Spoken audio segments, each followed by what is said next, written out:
Use of when it comes to, model का नाम है व्हेन इट कम्स टू। और इसको हिंदी में हम लोग जब बोलते हैं गाइस, जब हम लोग कहना चाहते हैं, मान लीजिए कोई एक इंसान है और वो इंग्लिश बहुत अच्छे तरीके से जानता है, और जब हम लोग उससे कहते हैं कि चलिए इंग्लिश में बात करते हैं, इंग्लिश किसी को पढ़ाते हैं, तब उसकी वो एक शब्द कहता है या वो एक कथन कहता है कि मैं इंग्लिश बोलना जानता हूँ, लेकिन जब इंग्लिश बोलने की बारी आती है, या हम कह सकते हैं जब इंग्लिश बोलने की बात आती है, या इंग्लिश का जब नंबर आता है, तो इस तरीके की जब हम लोग बात करते हैं तब गाइस हम लोग इस यूज़ का प्रयोग करते हैं व्हेन इट कम्स टू का। तो इसको मैंने हिंदी में दिया है, जब किसी के कुछ करने की बारी आती है, या जब किसी के कुछ करने की बात आती है, या जब किसी के कुछ करने की बात आती है। और इसको मैंने दो प्रकार से, इसका स्ट्रक्चर जो है मैंने दो प्रकार से बनाया है। पहले मैंने आपको यहाँ पर दिया है when it comes two plus man verb, और मैन वर्ब में गाइज आपको आईएनजी ऐड करना है और उसके बाद अदर वर्ड देना है। आपको नाउन भी दे सकते हैं, कोई भी शब्द है लगा सकते हैं आप उसे, और प्लस उसके बाद में सेंटेंस देना है। या अगर आप चाहें तो पहले एक सेंटेंस लगा सकते हैं और उसके बाद ये मॉडल आप दे सकते हैं व्हेन इट कम्स टू, और फिर उसके बाद में दूसरा भी सेंटेंस आप दे सकते हैं। चाहे आप इसको ऊपर वाले के हिसाब से बना देना, चाहे नीचे वाला जो मॉडल जो इसका स्ट्रक्चर मैंने दिया है, दोनों प्रकार से ये ठीक चलता है। अब मैंने यहाँ पर एग्जाम्पल कुछ दिए हैं, चलिए देख लेते हैं। मैंने लिखा है यहाँ पर आपके लिए, जब पढ़ने की बारी आती है तो वो हमेशा सोने चला जाता है। यानी कि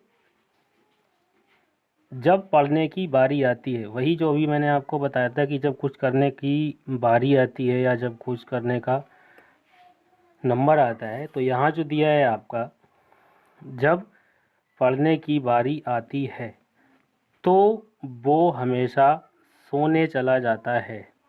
तो यहाँ पर जब पढ़ने की बारी आती है इतना अलग सेंटेंस है, और जब वो हमेशा यहाँ दिया है सोने चला जाता है इतना अलग है।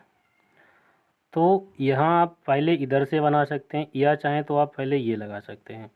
तो यहाँ मैंने पहले इससे ले लेना है व्हेन इट कम्स टू, जब पढ़ने की बारी आती है, when it comes to studying, यानी कि जब पढ़ने की बारी आती है, ही ऑलवेज, वो हमेशा, गोज टू, चला जाता है, स्लीप, के लिए, किसके लिए चला जाता है, सोने के लिए।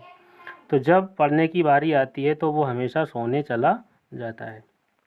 अगला है, वो अंग्रेजी बोलने में समर्थ है, यानी कि वो जानता है कि अंग्रेजी कैसे बोलें, मगर या लेकिन जब अंग्रेजी बोलने की बारी आती है तो वो शर्मा जाता है, यानी कि उसे शर्म लगने लगती है।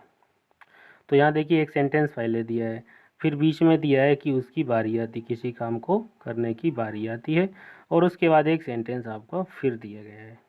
तो हम यहाँ से, इसमें मैंने व्हेन इट कम से स्टार्ट किया था, लेकिन यहाँ हम एक पहले सेंटेंस से स्टार्ट करते हैं। तो यहाँ दिया है कि वो अंग्रेजी बोलने में समर्थ है, यानी कि वो जानता है अंग्रेजी कैसे बोलें, या वो अंग्रेजी बोलने के योग्य है। तो यहाँ दिया है he is able to speak English, यानी कि वो जानता है अंग्रेजी कैसे बोलें, बट जब अंग्रेजी बोलने की बारी आती है, but when it comes to speaking English, जब अंग्रेजी बोलने की बारी आती है, ही फील्स शाई, वो शर्म करने लगता है या उसे शर्म आने लगती है। अब इसके आगे का देख लेते हैं एक और।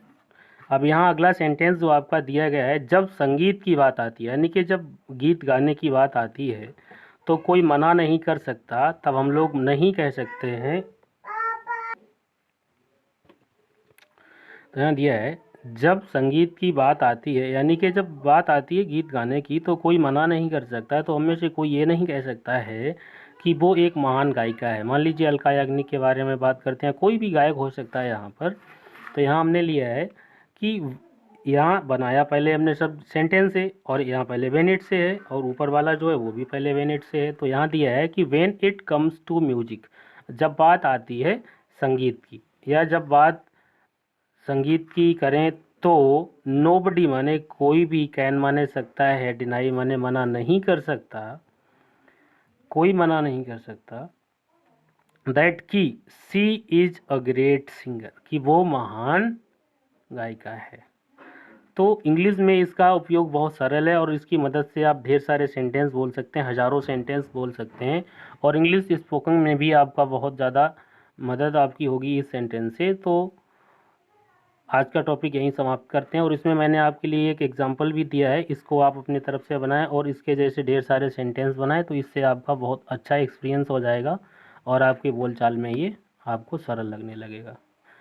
अगर आपको वीडियो अच्छा लगे तो शेयर करें और सब्सक्राइब भी करें, क्योंकि मैंने एक यूट्यूब चैनल भी बना रखा है इंग्लिश फॉर खवात के नाम से। अगर आप चाहें तो उस चैनल को भी विजिट कर सकते हैं।